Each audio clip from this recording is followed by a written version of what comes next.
Astaghfirullah. Assalamualaikum warahmatullahi wabarakatuh. Alhamdulillah wassalatu wassalamu ala Rasulillah wa ala alihi wa sahbihi wa mawalah wa la hawla wa la quwata illa billahi wa ba'd. Alhamdulillah, di malam hari ini kembali kita bisa duduk untuk bertalabul ilmi, dan kita masih membahas surah Al-Ghasyiyah, di mana kita masuk pada ayat wa ilas samai kaifa rufi'at. A'udzubillahi minasyaitonir rajim. Bismillahirrahmanirrahim. Wa ilas samai kaifa rufi'at wa ilal jibali kaifa nusibat wa ilal ardi kaifa sutihat fadzakir innama anta mudzakir lasta alaihim bimusaitir illa man tawalla wa kafar fayu'adzibuhu Allahul adzabal akbar inna ilaina iyabahum thumma inna alaina hisabahum.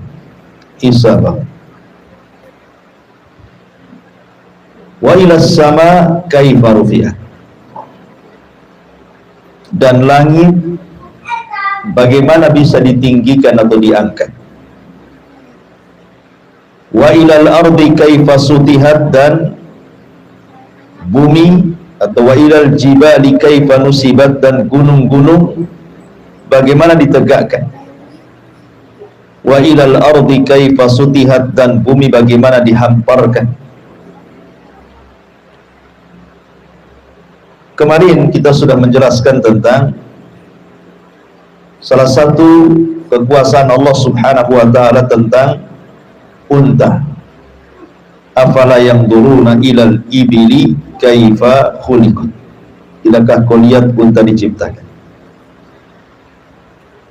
Kemudian di sini Allah mengatakan, dan tidakkah mereka melihat juga bagaimana langit diangkat, bagaimana bumi ditegakkan, dan bagaimana gunung ditegakkan, dan bagaimana bumi dihamparkan. Di sini ada 4 kalimat: unta, kemudian langit, kemudian gunung, kemudian bumi. Apa kaitan unta dengan langit? Dan apa pula kaitan gunung dengan bumi? Tentu ada maksudnya ketika Allah Subhanahu wa ta'ala menyebutkan unta kemudian setelahnya langit, dan menyebutkan gunung kemudian setelahnya bumi. Unta dengan langit itu ada kaitan. Kaitannya apa? Dengan para musafirin, orang-orang yang safar. Unta itu kan digunakan untuk safar kala itu, karena di zaman itu kan belum ada kendaraan, belum ada mobil, belum ada kereta, apalagi pesawat ya. Paling jauh orang itu kalau ingin melakukan safar pasti pakai unta, karena kuda tidak mungkin jaraknya jauh. Kemudian dihubungkan dengan langit karena langit itu kompasnya. Maksudnya di sini bintang-bintang yang ada di langit itu jadi kompas itu. Karena dulu itu penunjuk jalan cuma 2. Kalau malam melihat bintang, kalau siang melihat gunung. Itu saja. Jadi ketika kemudian unta ini digandengkan dengan langit, maknanya ini cerita tentang safar. Bahwa orang ketika safar itu menggunakan unta, kemudian penunjuk arahnya adalah langit dengan melihat bintang-bintang.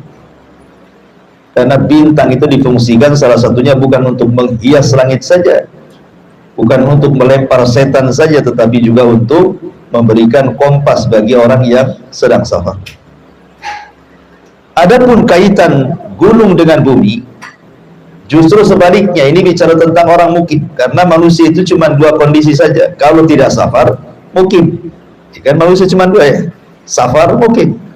Antum nggak kemana-mana, tinggal di kebun di Batam, atau antum pergi dari Batam. Manusia cuma dua kondisi ini, safar, mukim.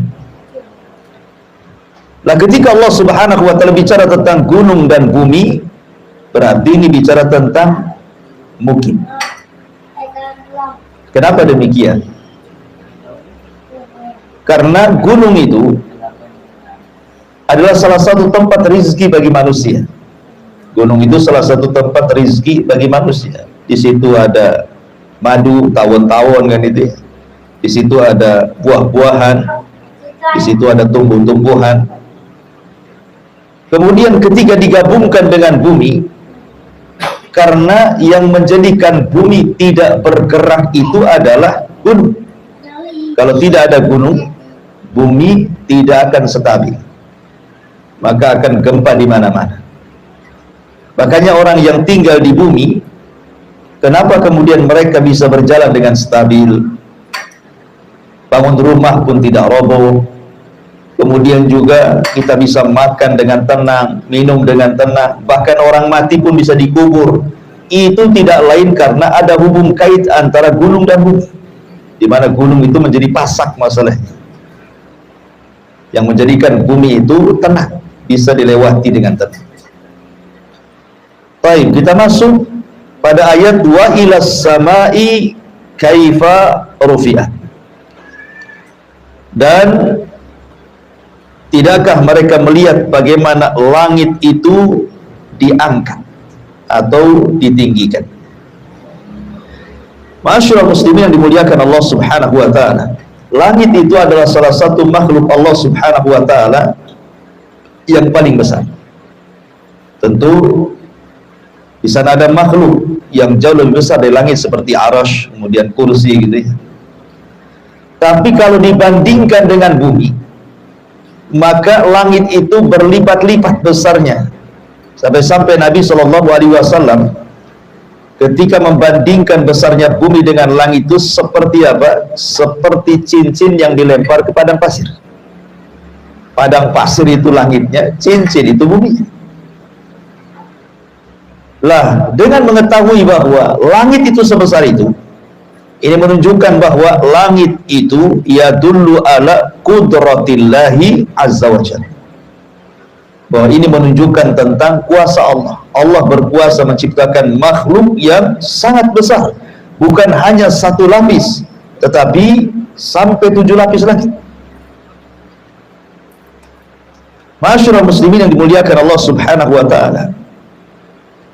Belum lagi kalau kita melihat beberapa ayat dalam Al-Quran yang bercerita tentang langit, dan ini menunjukkan tentang apa namanya, al-i'jaz namanya, i'jazul Quran, keajaiban Al-Quran. I'jaz itu diambil dari ajiza, artinya lemah, di mana orang tidak sanggup melakukannya, maka disebut i'jaz, ya, kehebatan langit, di mana tidak bisa orang itu menciptakan langit. Dan ini juga menyindir siapa? Tuhan-Tuhan yang disembah, karena ini kan khitabnya di zaman Nabi SAW, dan ini kan ayat Makkiyah. Ayat Makkiyah itu artinya khitabnya kepada orang-orang musyrik yang ada di Arab Jahiliyah, yang menyembah Lata, Uzza, Manat, Hubal, dan yang lain sebagainya. Mungkinkah Tuhan-Tuhan kalian seperti Lata, Uzza, Manat, Hubal sanggup untuk meninggikan langit? Jangan cerita menciptakan, meninggikan saja. Karena langit ini berbentuk bangunan. Artinya bangunan itu tidak mungkin ngambang kecuali ada tiangnya. Kan nggak mungkin orang ngedak, kalau nggak ada tiangnya, kak roboh tuh dak-dakan. Jangankan yang nggak ada tiangnya, yang ada tiangnya saja kalau tidak kokoh itu roboh tuh bangunan. Sementara Allah mengatakan dalam ayat yang lain, Allahul ladzi rafa'as samawati bi ghairi amadin tarawna. Allah yang mengangkat langit-langit itu tanpa tiang. Jadi Allah Subhanahu wa ta'ala ingin katakan kepada kita, lihat bagaimana Allah bangun langit sekokoh itu di atas, kok tidak ada tiang yang menyanggahnya. Bagaimana kemudian Langit itu bisa ngambang di awang-awang sana ya, di langit itu, dan tidak roboh menimpa bumi. Ini kuasa siapa gitu maksudnya, kalau bukan Allah subhanahu wa ta'ala yang berkuasa. Makanya kalau kita melihat tentang i'jaz, kehebatan-kehebatan langit dalam Al-Quran, pertama, langit ini sesuatu yang sangat tinggi, pandangan manusia tidak sanggup menembusnya. Adapun yang kita lihat di langit yang berwarna merah ataupun berwarna putih ataupun hitam, itu hanya awan, masih jauh ke langit. Artinya kita ini lemah, melihat langit saja tidak bisa, hanya sekedar melihat awan-awan yang jauh jaraknya antara awan itu dengan langit. Dan kita yakin bahwa langit itu ada ya. Kemudian yang kedua, kemudian Allah mengatakan banainah, kami bangun langit itu. Bangunannya saja sudah merupakan i'jaz, kehebatan Al-Quran menjelaskan qudratullah, kemampuan Allah mampu menciptakan makhluk sebesar itu dengan 7 lapisnya gitu. Kemudian juga raf'uha, bagaimana bisa langit diangkat, sebagaimana Allah mengatakan di sini, wa ilas sama'i kaifa rufiat, bagaimana langit bisa diangkat kemudian tanpa tiang lagi. Kalau ini bukan karena kuasa Allah subhanahu wa ta'ala. Belum lagi cerita zinatuha, bagaimana hiasan-hiasan langit dari bintang-bintang gitu ya, rasanya indah kalau kita melihat ke langit ketika langit bertaburan bintang itu. Dan ini juga termasuk i'jaz ya, kehebatan langit yang dijelaskan di dalam Al-Quran, dan itu semua kuasa Allah. Kemudian juga makhluk-makhluk baik yang bisa dilihat ataupun yang tidak bisa dilihat, kan semua makhluk di langit banyak, galaksi, belum lagi kemudian bintang-bintang, matahari dan bulan, dan begitu seterusnya. Kemudian di atas langit lagi, di atas langit lagi, di atas langit lagi, kan banyak makhluk tuh ya. Siapa yang kemudian menciptakan ini semua? Belum lagi kemudian bintang-bintangnya bisa melempar setan, syuhuban li syayatin gitu ya, kemudian bisa mengarahkan kompas jalannya manusia, termasuk juga menjaganya. Langit itu tidak jatuh sejak diciptakan sampai hari ini, seperti itu saja.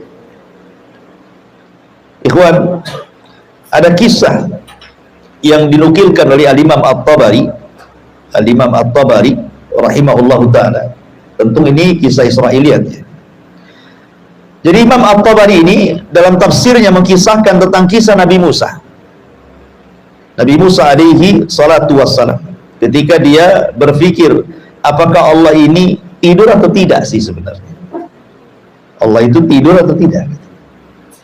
Akhirnya kemudian dalam riwayat Abi Hurairah radhiyallahu an, kemudian Allah subhanahu wa ta'ala mengutus malaikat untuk mendatangi Nabi Musa alaihi salatu wassalam.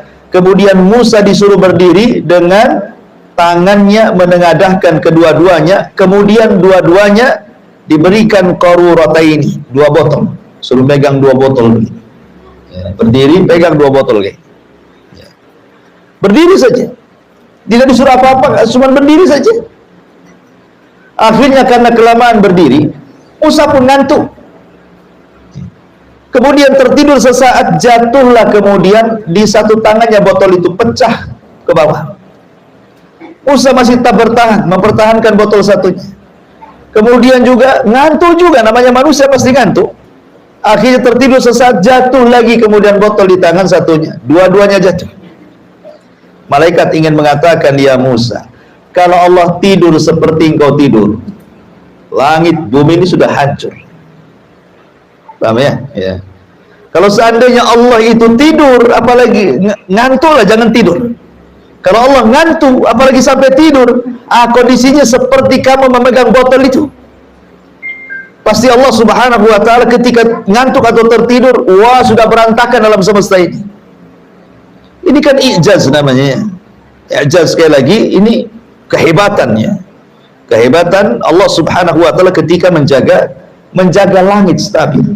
Makanya Allah mengatakan dalam surah Kursi, Allah itu tidak disentuh sinatun wala naum. Dia tidak tersentuh kantuk apalagi tertidur kan. Sebab kalau tidak tertidur habis alam semesta ini. Mungkin galaksi berhantam-hantam di langit. Kiamat jadinya. Masyarakat muslimin yang dimuliakan Allah subhanahu wa ta'ala, Belum lagi kalau kita lebih luas lagi cerita persoalan langit ini, ikhwan. Langit ini ada makhluk yang diciptakan oleh Allah Subhanahu wa taala, sebagaimana Allah juga menciptakan makhluk yang ada di bumi. Makhluk di langit siapa? Para malaikat. Allah Subhanahu wa taala tempatkan para malaikat itu di langit, sampai-sampai ketika Rasul Isra Mi'raj kemudian menembus ke langit pertama, kedua, sampai ketujuh, sampai ke Sidratil Muntaha. Nabi mengatakan di setiap lapisan langit itu ada malaikat yang berjejer, jaraknya cuma 4 jari. Antara satu malaikat ke malaikat yang lain itu yang berjejer jaraknya 4 jari. Ada yang diciptakan oleh Allah itu mulai dari diciptakannya ruku sampai kiamat. Ada yang diciptakannya kondisi sujud sampai kiamat. Ada yang bertasbih, ada yang sholat, dan begitu seterusnya. Makanya wajar kalau Allah Subhanahu wa taala mengatakan wa ma ya'lamu junuda rabbika illahu wa ma huwa illa dzikra lil bashar. Tidak ada yang tahu jumlah malaikat itu kecuali Allah. Yang sholat di Baitul Ma'mur saja setiap hari masuk 70.000. Ketika keluar nggak balik lagi, ganti dengan malaikat yang baru. Setiap harinya seperti itu. Lah itu makhluk sebanyak itu tinggal di mana? Tinggal di langit. Makanya ketika para ulama membahas tentang wa futihatis sama fakanat abwaba, ketika langit-langit yang ada di atas itu memiliki pintu-pintu, nanti pada hari kiamat pintu itu akan dibuka dan para malaikat akan turun semua dari langit, akan mengosongkan langit. Kemudian langit akan digulung seperti Allah menggulung kertas. Masyarul muslimin yang dimuliakan Allah Azza wa Jalla. Jadi di sini Allah Subhanahu wa taala ingin merenungkan pada kita secara umum dan khususnya memang di zaman itu, di zaman Arab jahiliyah, bahwa Tuhan-Tuhan yang disembah oleh orang-orang jahiliyah itu tidak sanggup menciptakan langit. Tidak sanggup menciptakan langit. Walaupun langit sudah diciptakan, tidak sanggup mengangkat langit. Satu makhluk dikumpulkan satu dunia ini untuk mengangkat langit, mana bisa? Gak bisa mengangkat langit. Harus ada tiang. Walaupun ada yang mentafsirkan bahwa sebenarnya langit itu ada tiangnya, cuman tidak kelihatan. Tetapi pendapat ini dibantah. Karena nas Al-Quran jelas, khalaqas samawati bighairi amadin tarawnaha. Allah menciptakan langit tanpa tiang. Dan kau bisa lihat, Anda bisa keliling satu dunia, Anda tidak akan mendapatkan satu tiang langit. Apalagi secara logika ya. Bumi ini kecil, ibarat cincin dilempar ke padang pasir. Bagaimana mungkin mampu menopang tiang langit sebesar itu? Kan logikanya seperti itu. Langit itu kan besar, bumi kecil. Kalau ditaruh tiang pula di bumi yang sangat kecil sekali, ya mustahil lah kan itu. Makanya pendapat yang kuat wallahu alam bahwa memang kata-kata khalaqas samawati bighairi amadin tarawnaha, ya memang langit itu Allah ciptakan tanpa ada tiang. Dan itu menunjukkan kudratullahi azza wa jalla. Kemudian setelah Allah Subhanahu wa taala menceritakan tentang langit, Allah menceritakan tentang gunung. Wa ilal jibali kaifa nusibat. Dan bagaimana mereka tidak bisa melihat gunung-gunung itu ditancapkan. Dalam ayat yang lain Allah Subhanahu wa taala mengatakan wal jibal autada. Gunung itu dijadikan pasak. Ikhwan, kalau antum buat tenda kan ada pasak-pasaknya kan, mungkin satu tiang tengah lah, tapi kan namanya pasak itu pasti ada di pinggir. Apa sih fungsinya pasak untuk tenda? Supaya kalau tidak ada angin tidak roboh tuh tenda, tidak terbawa terbang, makanya dibuat pasak. Dan kita bisa melihat pasak itu biasanya umpamanya ukurannya 1 meter pasak itu. Kemudian kita tancapkan di bumi, kemudian kita palu. Pertanyaannya, lebih banyak yang masuk ke bumi ataukah lebih banyak yang muncul di atas bumi? Pasak. Lebih banyak yang nancap. Ya kan? Umpamanya dari 5 meter itu mungkin 10 cm saja yang ini kan, 1 meter itu mungkin 20 cm lah yang ke bumi. Lebih banyak masuk ke bumi supaya pasak itu kokoh kan begitu ya. Sebab kalau hanya sedikit saja nancapnya di bumi, diikat ya kecabutlah pasak itu. Logikanya kan gitu pasak itu. Pasak itu harus lebih panjang yang masuk ke bumi dibandingkan yang keluar dari bumi.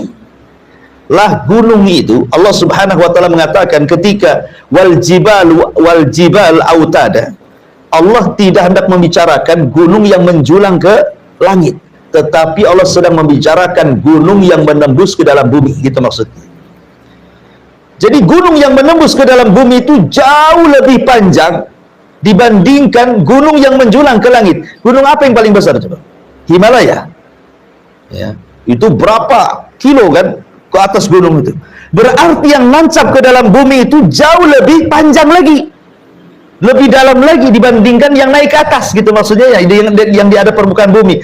Karena Allah istilahkan bumi itu adalah pasak, berarti yang masuk ke dalam bumi jauh lebih panjang dibandingkan yang naik ke atas bumi, gitu maksudnya.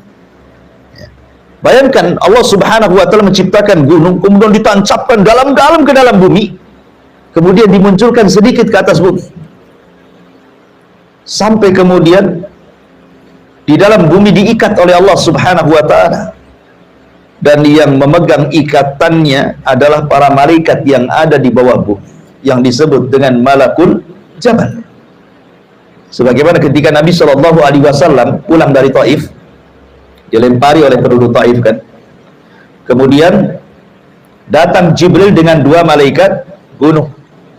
Kata Nabi SAW, wahai Muhammad, perintahkan 2 malaikat gunung ini, nanti dia akan angkat gunung yang ia jaga ke penduduk Taif, menunjukkan setiap gunung itu ada penjaganya, gitu maksudnya yang ingin saya katakan. Setiap gunung itu ada yang jaga supaya stabil. Kalau Allah Subhanahu wa taala mau menggempakan bumi, maka Allah akan perintahkan malaikat yang di dalam bumi itu, yang memegang ujung daripada gunung itu, tinggal kemudian dicabut saja atau digempa-gempakan kan gitu. Terjadilah lini dan gempa. Jadi disinilah menunjukkan kuasa Allah Subhanahu wa taala menciptakan gunung itu luar biasa manfaatnya gitu. Karena sebelum ada gunung, bumi ini tidak stabil, dia goyang. Sebelum ada gunung itu, bumi ini tidak stabil, goyang, gempa lini gitu ya. Lah untuk menstabilkan bumi supaya tidak goncang, makanya Allah Subhanahu wa taala ciptakan gunung, kemudian ditembuskan ke dalam dasar bumi yang sangat dalam, supaya gunung menjadikan pasak bumi, dan bumi akhirnya stabil. Kita bisa jalan di situ, kita bisa naik mobil, naik motor, bangun rumah, makan, minum, dan begitu seterusnya. Itulah manfaat gunung. Tetapi nanti pada hari kiamat, ikhwatu fiddin yang muliakan Allah Azza wa Jal, gunung itu akan tercabut dari pasak, kemudian digeser, kemudian dinaikkan ke langit, kemudian ditubruk-tubrukan, setelah tinggal debunya kemudian dihampaskan lagi ke bumi. Inilah makna kal ihnil manfush. Gunung itu seperti kapas yang berterbangan, yang nggak ada lagi beratnya. Kapas itu kan nggak ada beratnya ya. Kalau sudah ditiup angin ya terserah dia mau kemana. Ah, itulah gunung, sudah nggak ada lagi bebannya, nggak ada lagi bobotnya itu. Kalau sudah hancur jadi debu ya seperti kapas jadinya, terbang ke sana kemari. Baik, masyarakat muslimin yang dimuliakan Allah Subhanahu wa taala. Lah gunung ini Allah Subhanahu wa taala katakan dan kepada gunung kaifa nusibat. Nusibat itu artinya ditancapkan dengan kokoh. Kita bisa melihat ada gunung itu yang bentuknya memang begini, tapi ada gunung itu yang kadang-kadang ada kayak bukit terjal gitu, lurus saja. Saking tingginya, anehnya, kenapa dia tidak roboh menimpa manusia? Ya, kenapa tidak roboh gunung itu? Itulah Allah Subhanahu wa taala kokohkan penciptaannya. Itulah makna nusibah, ya kan? Dikokohkan sehingga gunung itu tidak menimpa manusia. Ya kalau terjadi longsor ya, tapi kan kita bisa ada gunung itu yang berdiri gini kan, tapi juga tidak tumbang dia. Ya, itulah kuasa Allah Subhanahu wa taala, sehingga kemudian gunung itu tidak ditumbangkan, apalagi sampai mengorbankan manusia. Kemudian setelah cerita gunung, baru kemudian Allah Subhanahu wa taala cerita bumi. Masyarakat muslimin yang dimuliakan Allah Subhanahu wa taala, kalau kita bicara tentang bumi, bumi adalah makhluk yang kita pijak, ini adalah bumi. Di sini Allah Subhanahu wa taala mengatakan, tidakkah mereka melihat bagaimana bumi dihamparkan? Terjadi perbedaan pendapat tentang bentuk bumi di kalangan para ulama.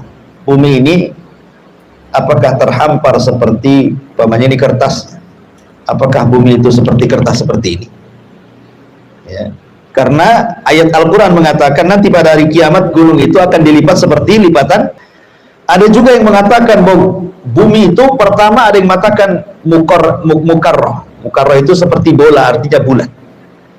Seperti matahari bulan itu kan memang bulat ya, mukarrah gitu ya. Tapi ada juga yang mengatakan bahwa bumi itu tidak bulat. Maksudnya tidak bulat seperti bulatnya bola, tetapi dia bulat seperti bulatnya telur. Antum tahu telur kan? Telur ini kan kalau kita perhatikan kan sebelah sini besar, ujung sebelah sini besar, ujung sebelah sini kecil. Kan telur kan nggak seperti bola kan? Kalau bola kan bulat semua ya, ujung dengan ujung sama kan? Kalau telur kan tidak, bulatannya lonjongnya itu. Nah, jadi di sini biasanya begini, nanti sebelah sini besar, ujung sini kecil. Apa manfaatnya di sini? Ada yang mengatakan bahwa karena ini cerita tentang masalah iklim, ya. Jadi orang-orang yang tinggal di ujung bumi yang bulatannya kecil, maka waktunya sangat cepat. Waktunya sangat cepat. Dan matahari biasanya ataupun siangnya itu lebih banyak dibandingkan malamnya. Ya, seperti di Eropa sana kan begitu ya umumnya. Ya. Adapun kemudian yang bulatannya besar, berarti kan ujung ke ujung nih. Yang bulatannya besar itu berarti itu stabil, malamnya panjang, siangnya juga panjang. Jadi sangat pengaruh dengan cahaya matahari itu antara ujung dengan ujung tuh. Lah tengahnya itulah diletakkan Jazirah Arab. Jadi Arab itu ada di tengah-tengah tuh, antara bumi yang bulatannya besar dengan bumi yang bulatannya kecil. Dan itu disebutkan oleh Al-Imam Ibnu Khaldun rahimahullah ta'ala ketika bicara tentang bumi ini ada 7 iklim. Jadi ada 3 sebelah barat dan 3 sebelah timur. Lah tengah-tengahnya dia mengatakan Jazirah Arab. Dan Allah Subhanahu wa taala memilih tengah-tengah karena disitulah Allah bangun rumahnya, Baitullah Al-Haram. Di situ juga diutus Khatamul Anbiya, Nabi yang terakhir. Ya. Sehingga kata Imam Ibnu Khaldun itu dengan perbedaan iklim antara ujung bumi dengan ujung bumi dengan tengah bumi, kemudian dikaitkan dengan cerita Dzulqarnain. Cerita Dzulqarnain. Ikhwan, cerita Dzulqarnain ini rihlah ke beberapa arah, ya kan? Pertama, Dzulqarnain ini dia berjalan, Allah mengatakan yas'alunaka an dzilqarnaini Qul sa'atlu alaikum minhu dzikra inna makkanna lahu fil ardi wa atainahu min kulli syai'in sababa fa'atba'a sababa hatta idza balagha maghribasy syamsi wajadaha taghrubu fi 'ainin hamiyatin wa wajada indaha qauman qulna ya dzalqarnaini imma tu'adziba wa imma an tattakhidha fihim husna. Di sini Allah mengatakan bahwa Dzulqarnain ini pertama perjalanannya mengarah ke barat dulu, Maghriba Syamsi, tempat terbenamnya matahari. Berarti tempat terbenam matahari mana? Sebelah barat. Itu kan perjalanan Dzulqarnain yang pertama ke sebelah barat dulu. Lah Dzulqarnain di situ di sebelah barat itu Allah mengatakan mendapatkan sekelompok manusia, di mana dikatakan kepada Dzulqarnain, wahai Dzulqarnain, kata tentara Dzulqarnain ini, kamu boleh menyiksa atau boleh berbuat kebaikan terhadap mereka. Artinya orang-orang yang sebelah barat itu mereka adalah manusia-manusia yang punya ikhtiar. Ikhtiar itu punya kemampuan untuk memilih.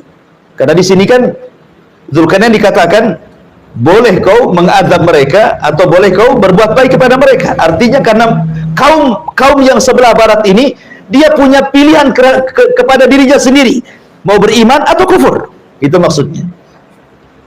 Tetapi ketika Dzulqarnain ini mengarahnya ke tempat lain, ke tempat yang justru terbalik dari barat tapi sebelah timur. Jadi ini kan sudah ke ujung barat nih.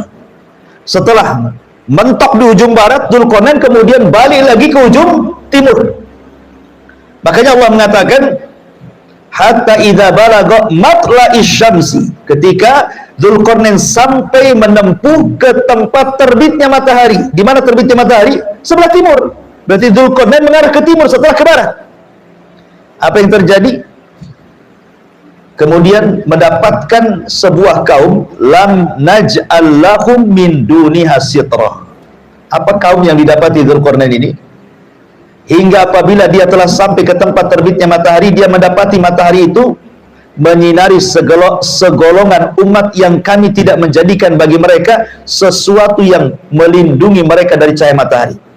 Jadi Dzulqarnain ketika sampai di ujung timur itu mendapati satu kaum ini aneh, nggak punya rumah.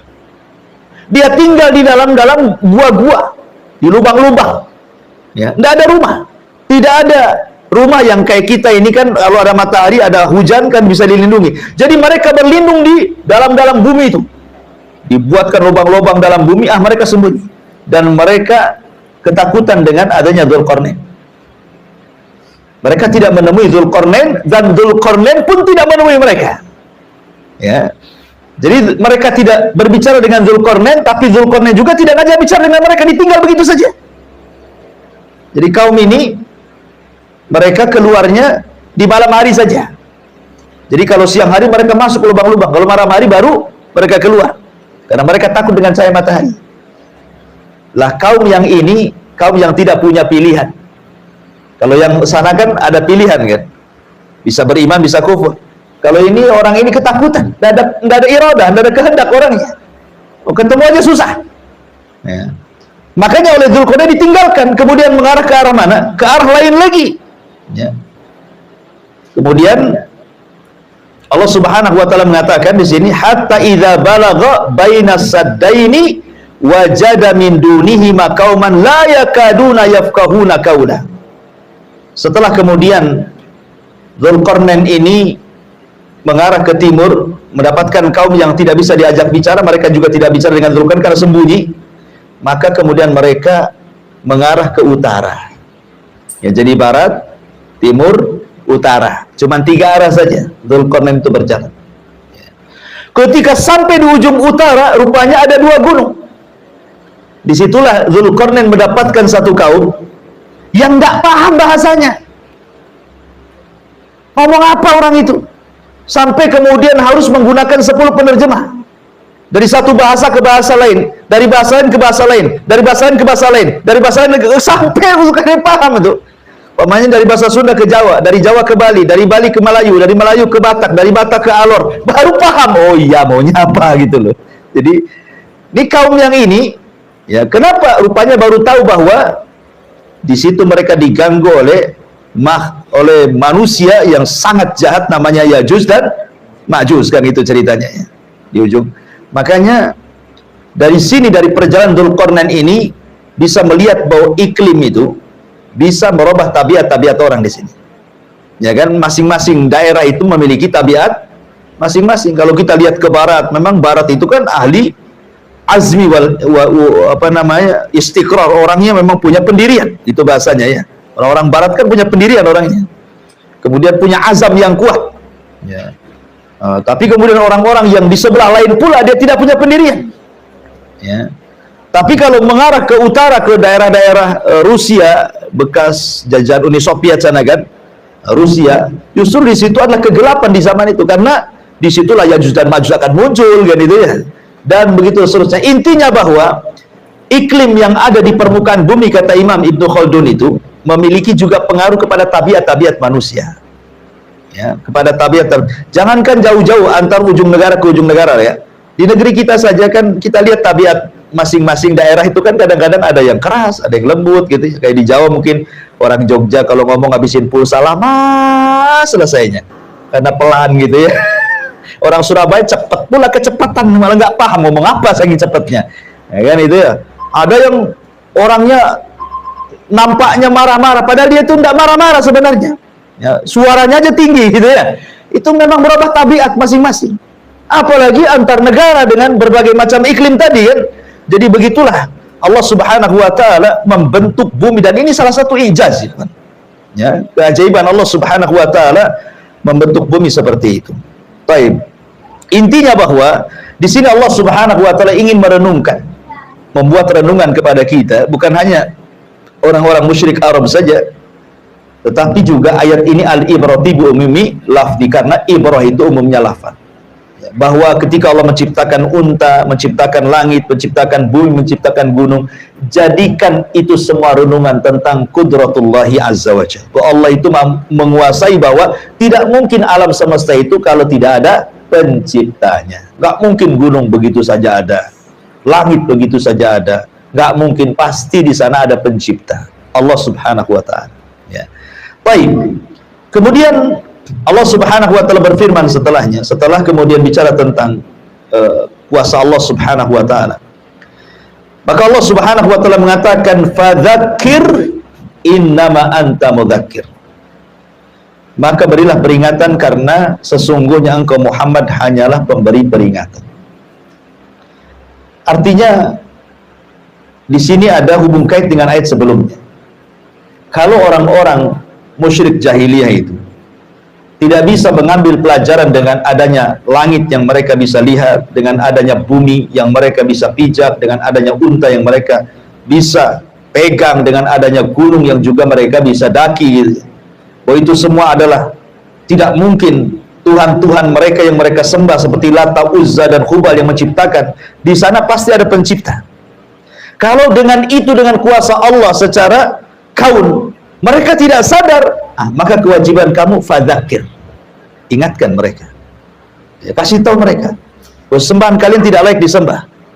Sembahan kalian tidak bisa menciptakan gunung, tidak bisa menciptakan langit, tidak bisa menciptakan bumi, tidak bisa menciptakan alam semesta. Zat yang tidak bisa menciptakan tidak mungkin saya sembah. Jadi mulailah Allah Subhanahu wa ta'ala mengingatkan Rasul agar mengingatkan mereka. Kalau dengan kuasa Allah yang mereka bisa lihat, mereka tidak sadar, maka kewajiban orang yang sadar mengingatkan kepada orang yang tidak sadar. Fadzakir, berikan peringatan. Ayat ini mungkin perintahnya kepada Nabi. Tapi sekali lagi, kalau kita cerita Al-Quran dan tafsir Al-Quran, berarti ibrah itu dengan umumnya lafaz. Berarti ayat ini juga seruan kepada kita. Fi'lul amr, perintah kepada kita, bahwa kita juga harus memberikan peringatan. Ya, seolah-olah hei Rasul berikan peringatan, hei Abu Bakar, Umar, Utsman berikan peringatan, hei para ulama berikan peringatan, hei para thalabatul ilmi berikan peringatan. Berikan peringatan. Karena dalam peringatan itu ada manfaatnya. Inna fa'ati dzikra. Ada manfaatnya, tidak mungkin nggak ada manfaatnya. Ada manfaatnya setiap peringatan itu. Tetapi di sini Allah katakan fadzakir innama anta mudzakir, titik sampai di sini. Bahwa tugas kamu hanya menyampaikan. Ingat ya, dalam berdakwah itu tugas kita hanya menyampaikan, bukan memaksa orang untuk ikut kita. Afa anta tukrihun nas hatta yakunu mu'minin? Apakah engkau Muhammad hendak memaksa manusia sehingga mereka harus beriman semuanya? Ya nggak bisa. Ya, jangankan orang yang memusuhi Nabi SAW, orang yang mencintai Nabi loh sekelas Abu Thalib, nggak bisa diberikan hidayah kan? Karena hidayatul irsyad itu milik Allah. Sehebat apapun Nabi SAW mendakwahkan Islam kepada Abu Thalib, tetap saja Abu Thalib mati kafir. Makanya Allah mengatakan, innaka la tahdi ala man ahbabta walakinnallaha yahdi man yasha. Engkau wahai Muhammad tidak bisa memberikan hidayah kepada orang yang kau cintai, tetapi Allah lah yang memberikan hidayah kepada yang dikehendaki. Kalau memang Nabi SAW mampu memberikan hidayah kepada orang yang dicintainya, tentu tidak ada orang kafir di Mekah. Karena Nabi itu senang kalau semuanya beriman kan. Tetapi tidak semua yang dicintai Rasul beriman. Apalagi yang tidak disukai Nabi. Yang disukai Nabi saja tidak beriman, seperti Abu Thalib gitu ya, apalagi yang lainnya. Makanya kenapa Allah mengatakan kepada Rasulullah, fadzakir innama anta mudzakir, berikan peringatan ya Muhammad, tetapi engkau ini hanya sekedar menyampaikan saja, bukan memaksa manusia ya. Ma'asyiral muslimin yang dimuliakan Allah Subhanahu wa taala, kalau kita melihat sejarah Nabi sallallahu alaihi wasallam, kalimat fadzakir ini adalah fi'lun amr ya, dia adalah perintah ya, kata kerja bentuk perintah, artinya ingatkan manusia, ingatkan manusia. Makanya Nabi SAW itu tidak henti-hentinya sepanjang hidupnya mengingatkan manusia, sampai ketika saat wafatnya pun Rasul tetap mengingatkan manusia. Apa kata Rasul saat wafatnya? As-salatu wa ma malakat aimanukum, jaga solat dan hamba sahaya kalian, lindungi mereka. Lihat, kemudian setelah itu Rasul wafat kan? Di detik-detik wafatnya saja Rasul SAW itu berusaha zakir, mengingatkan manusia. Sholat, jangan tinggalkan sholat. Ya. Karena Nabi SAW memang diperintah Allah untuk terus memberikan peringatan kepada manusia. Makanya kalau kita lihat di permulaan dakwah Nabi SAW, tidak semua orang-orang kafir Quraisy itu menerima dakwah Nabi. Yang ada kebanyakan justru menolak, dan yang masuk ke dalam Islam itu justru orang-orang lemah kan, orang-orang kuatnya menolak. Abu Lahab, Abu Jahal, Abu Sufyan, Umayyah, Khalid bin Walid, Amr ibn As, tokoh-tokohnya itu kan menolak di permulaan Islam. Walaupun belakangan ada yang tetap kafir dan mati di atas kafiran, ada juga yang masuk Islam seperti Khalid dan Amr bin As contohnya, atau Abi Sufyan ya. Tapi di permulaan Islam itu orang tidak suka dengan Nabi, sampai saking tidak sukanya Nabi memberikan peringatan kepada manusia itu. Ada kekhawatiran di musim haji. Kan kalau musim haji kan datang dari mana-mana, bukan orang Quraisy saja. Sementara orang-orang yang datang dari luar itu belum tentu kenal dengan Nabi. Akhirnya diisukanlah ada orang-orang yang ditempatkan di perbatasan. Setiap ada orang yang datang dari kabilah-kabilah yang jauh masuk ke Mekah, dikasih tahu, nah, kau boleh haji, kau boleh umroh, tapi hati-hati, di sini ada tukang sihir namanya Muhammad. Kalau kau dengar ucapannya pasti kau kena sihir gitu. Pokoknya dijelek-jelekan lah kan itu ya. Kena pula kepada seorang sahabat namanya Tufail ibn Amr ad-Dausi. Ini tokohnya kabilah Daus yang ada di Yaman. Dia datang hendak haji, kemudian dihadang sama utusannya Abu Jahal ini. Tufail, kamu jangan masuk ke Mekah kecuali telingamu harus diletakkan kain kapas. Supaya apa, kata Tufail? Karena nanti ketika kau tawaf di sana kau akan dapati orang tukang sihir. Ya. Nanti kalau kau dengar ucapannya pasti kau terpengaruh. Pokoknya dijelek-jelekan. Tufail bin Amr ad-Dausi ini orang baru datang dari Yaman, dari suku Daus, ingin haji. Tahu-tahu dihabarkan seperti itu ya khawatir juga kan. Mau tidak mau diletakkan juga kapas di telinga supaya jangan dengar. Tawaflah dia. Rupanya saat tawaf dia melihat kok ada orang kok aneh ibadahnya. Maksudnya Nabi SAW. Dia sholat di belakang Ka'bah. Kemudian Tufail mengatakan ya kepada dirinya, wahai Tufail, engkau ini seorang pujangga, seorang penyair ya. Apa salahnya saya dengarkan ucapan orang itu? Kan saya bisa berbeda-bedakan. Apakah yang diucapkan dia itu syair? Apa yang diucapkan itu adalah kahin, dukun, mantra-mantra? Ataukah yang diucapkan itu apa, bahasa apa? Saya kira orang cerdas. Ngapain sampai kapas-kapas katanya? Dilempar kapasnya. Akhirnya dia memberanikan diri mendekati Nabi SAW yang sedang sholat. Didengerin apa yang diucapkan Rasul. Dia orang cerdas. Dia mengatakan, subhanallah, ini bukan ucapan biasa ini. Dengan bahasa yang luar. Karena kan di zaman itu kan Nabi SAW diutus kepada umat yang membanggakan bahasa. Ya, banyak para pujangga-pujangga yang lahir, para penyair-penyair hebat gitu ya. Jadi ketika mendengar Nabi sholat baca Quran, tertarik dia. Akhirnya setelah tertarik menunggu Rasul selesai sholat, datang dengan Rasul, ngobrol, kemudian Nabi membacakan beberapa ayat Al-Quran, hidayah masuk Islam dia. Subhanallah. Walaupun orang-orang Quraisy itu berusaha untuk menghalang-halangi dia, suruh pakai kapas lah, suruh disumpal lah telinganya. Kalau hidayah itu sudah dianugerahkan Allah, satu dunia menghalangi tidak akan bisa. Buktinya Tufail masuk Islam. Tufail masuk Islam dia, ya kan? Ma'asyiral muslimin yang dimuliakan Allah Subhanahu wa taala. Maka kalimat fadzakir,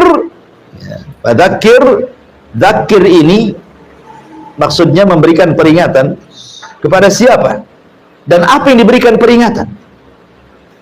Tentu memberikan peringatan adalah kepada manusia yang menyimpang, dan peringatan itu adalah Al-Qur'anul Karim. Rasul memberikan peringatan dengan Al-Qur'an. Makanya Allah Subhanahu wa taala mengatakan dzakir bil Qur'ani man yakhafu wa'id. Dan itu ya, berikan peringatan dengan Al-Qur'an kepada orang yang takut ancaman. Jadi kalau antum berdakwah, dakwahkan Al-Qur'an, itulah peringatan. Jadi kalau berdakwah tidak ada dalilnya, ini dakwah apa ini? Nabi itu kalau berdakwah sedikit-sedikit bacakan Quran, sedikit-sedikit bacaan Quran, ya. Bacakan hadis Nabi sendiri yang diwahyukan kepada dia. Itulah justru yang dikatakan fadzakir, itulah alat fadzakir. Alat fadzakir adalah Al-Quran dan Sunnah.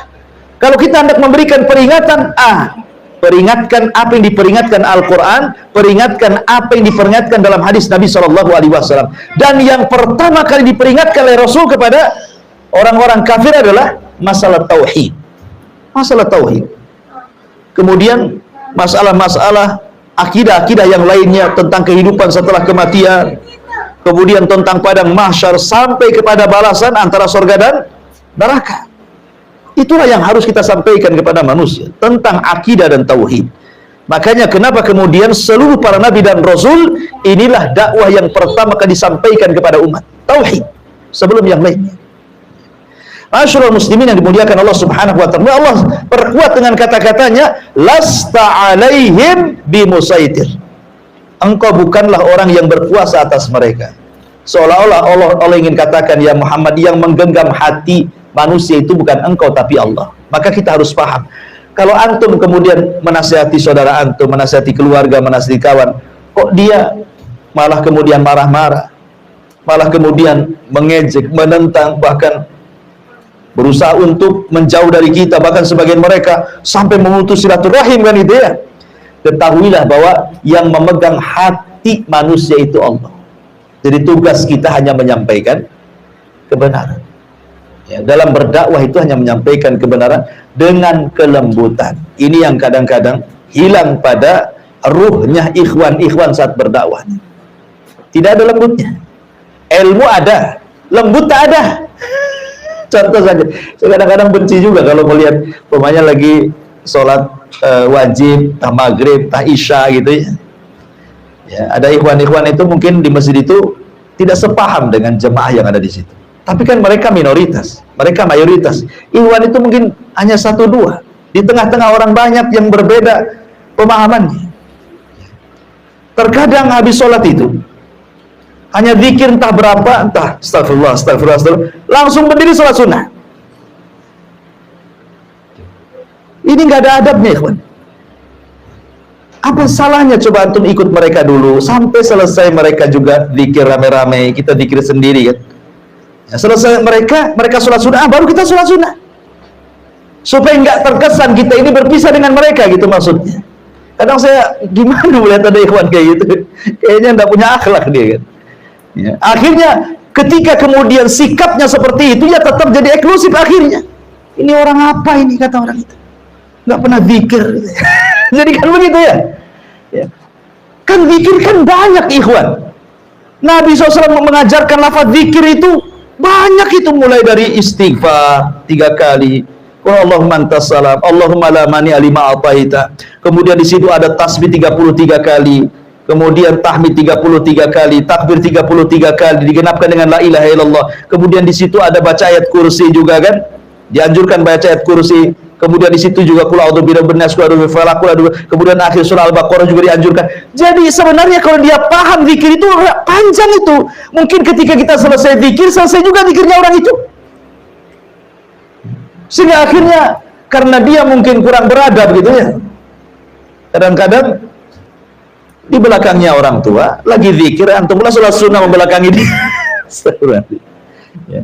Jadi tolonglah ikhwatul fiddin yang dimuliakan Allah Azza wa Jalla, sabar di situ. Sabar, selesai mereka zikir, baru kita juga selesai. Itu salah satu bentuk bahwa ilmu saja tidak cukup. Ya, ilmu saja tidak cukup, tetapi juga ada kelembutan dalam berdakwah, ada kelembutan. Ya, umahat juga sama gitu. Kalau ngaji itu kan ada kubu-kubunya tuh, kubu cadar banana sendiri, gitu ya. Kubu yang tak cadara. Nanti kalau ada yang cadarnya beda itu langsung suudon tuh. Mungkin orang itu nyasar ke sini, padahal mau ngaji, disangka nyasar dia. Mungkin mau ke pasar dia. Kenapa? Jilbabnya nggak sama masalahnya. Semua hitam, yang ini pula merah pula, jilbab merah. Ya. Kemudian jilbab layangan lagi. Ya. Biarkan aja, rangkul mereka. Ya. Kalau bisa nanti terus dakwai mereka sampai-sampai akhirnya kan lama-lama seragam nanti. Nanti lama-lama diseragamkan nggak? Orang itu kan ruh, itu kata Nabi SAW, al-arwahu junudun mujannada. Ruh itu akan bersatu dengan seragamnya kalau sudah suka, tapi kalau belum suka nggak akan bergabung. Ya, makanya di sini dikatakan lasta alaihim bimusaitir, engkau bukanlah orang yang berkuasa atas mereka. Kita menginginkan hidayah manusia, tapi akhlak kita tidak mencerminkan hidayah. Illa man tawalla wa kafar. Illa di sini sudah lafadz munqati, terputus dengan kalimat di atasnya, artinya lakin.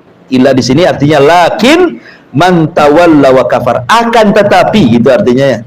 Akan tetapi orang-orang yang berpaling lagi kafir, fayu'adzibuhullahu adzabal akbar. Maka mereka akan diazab dengan azab yang besar.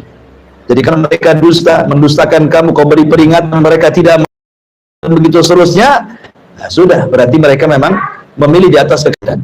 Kalau seperti itu, ya, fayu'adzibuhullahu adzabal akbar. Kelak Allah yang akan membalasnya. Allah akan azab orang-orang itu dengan azab yang besar. Inna ilaina iyabahum. Ingat, karena semua manusia akan kembali kepada satu dunia ini, akan kembali kepada Allah. Mulai daripada orang yang hidup sejak zaman Nabi Adam sampai yang terakhir mati akan dibangkitkan dan akan kembali kepada Allah. Ketika semua akan kembali kepada Allah, summa inna alaina hisabahum. Ingat, mereka akan dihisab. Ya. Kemudian sesungguhnya kewajiban kamilah membuat perhitungan dengan mereka. Dari sini menunjukkan ada ketenangan bagi orang-orang yang selama ini terkena kezaliman manusia. Dan ada ketenangan di sini kan. Bukan semua akan dihisab, tenang. Gak apa-apa dia nyakiti saya, nanti ada waktunya Allah akan balas. Karena alasan orang-orang kafir Quraisy mengingkari tidak ada kehidupan setelah kematian itu karena mereka mau bebas. Kenapa orang-orang kafir Quraisy itu mereka mengingkari, nggak mungkin ada kehidupan setelah kematian, nggak mungkinlah tulang belulang, apalagi sudah jadi tanah, kemudian dibangkitkan lagi jadi manusia, mustahil. Itu hanya alasan mereka. Sebenarnya mereka itu pengen bebas, pengen maksiat sebebas-bebasnya, supaya yang mabuk tidak dihisab, supaya yang zina tidak dihisab, supaya yang membunuh tidak dihisab, semua yang zalim tidak dihisab. Makanya mereka itu pengen bebas dengan cara mengingkari tidak ada kehidupan setelah kematian. Ya, maka Allah katakan, "Tsumma inna alaina hisabahum." Ingat, semua akan dihisab. Sebab kalau tidak ada hisab, tidak ada keadilan. Kasihan orang yang dizalimi, asli dizalimi saja kan, dia tidak bisa membalas. Ya. Kasihan orang yang disakiti, asli disakiti tidak bisa membalas gitu kan. Tapi Allah Maha Adil. Di dunia dia tidak bisa membalas. Tapi Allah Subhanahu wa taala, "Innahum yakiduna kaida wa akidu kaida. Famahilil kafirina amhilhum ruwaida." Ya. Terkadang Allah membiarkan mereka menyakiti, berbuat zalim, bermaksiat, tapi ingat, ini adalah istidraj saja. Sampai pada waktunya mereka pun akan diazab oleh Allah Subhanahu wa taala, imma disegerakan di dunia atau diakhirkan di akhirat. Wallahu a'lam. Sampai di sini selesai pembahasan surah Al-Ghasyiyah, dan insyaallah kita akan masuk pada surat selanjutnya. Baik, sampai di sini. Kalau ada yang bertanya silakan.